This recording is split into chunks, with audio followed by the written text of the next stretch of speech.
you just how really good this hand saw is, this hand chainsaw. I did this whole can in about 10 minutes, and it was a number of things that we put aside because we filled up actually 3 cans.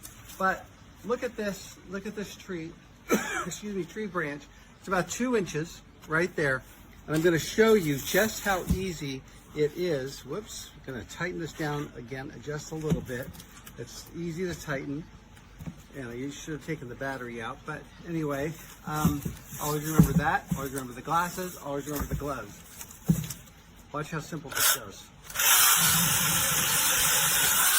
What is that, 4 seconds, 5 seconds?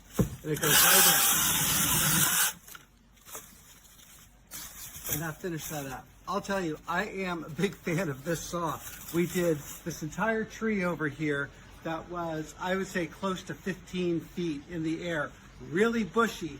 And again, we cut it all back down to this and put it in 3 or 4 cans now to get rid of. So consider this as an option. It really, really worked well for us. Have a great day.